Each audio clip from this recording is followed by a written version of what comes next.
ချိန်က Premier League ရဲ့ Messi တို့တောင်တင်စားခေါ်ခဲ့ရဘူးတဲ့ချင်းသေးပြတို့ရဲ့အသေးဆွဲ Eden Hazard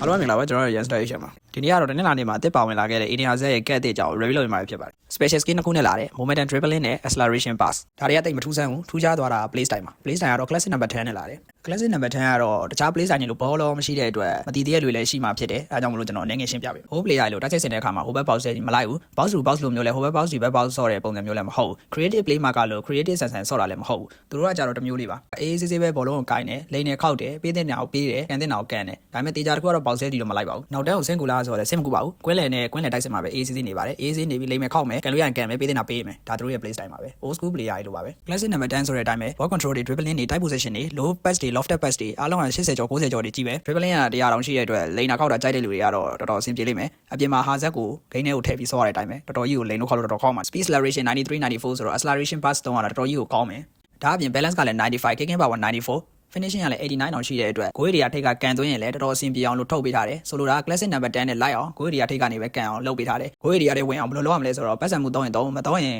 ကျွန်တော်လိုမျိုးလိန်ခောက်ပြီးဝင်မှပဲရပါမယ်မဟုတ်ရင်တော့ဂိုးတွေကဒီကောင်နေမဝင်ပါဘူးစာရေးပေါ် study လည်းပြောတာများသွားပြီဆိုတော့ကျွန်တော်တို့ in game မှာတော့300 upload နေလဲတစ်ချက်ကြည့်အောင် passing နေလဲအဆင်ပြေတယ်လိန်ရခောက်ကလည်းတော်တော်ကြီးကိုကောင်းတယ် acceleration bus ကလည်းသူ့ရဲ့ speed acceleration နဲ့ light တဲ့အတွက်တော်တော်ကြီးသုံးလို့အဆင်ပြေတယ်ကျွန်တော်အများဆုံးသုံးပြတာတော့ဒီ acceleration bus ပါပဲဒါပေမဲ့စိတ်မကောင်းစရာတစ်ခုကတော့ special dependent တော့ပါမလာပါဘူးလောက်ချင်တော့ကိုယ့်ကို scale up မှာပဲရပါမယ်ဟာဆက်အရင်ကတ်တွေထက်တောင်လိန်နာခောက်တာပိုကောင်းတယ်လို့ခံစားရတယ် double tap လောက်ရတာလည်းလုံးဝ easy ညညနေတာပဲ faint ရတယ်ဆိုတော်တော်နှစ်ကြတယ် acceleration bus ကတော့ပြောပြကြမလို့အောင်ကောင်းတာဗျာ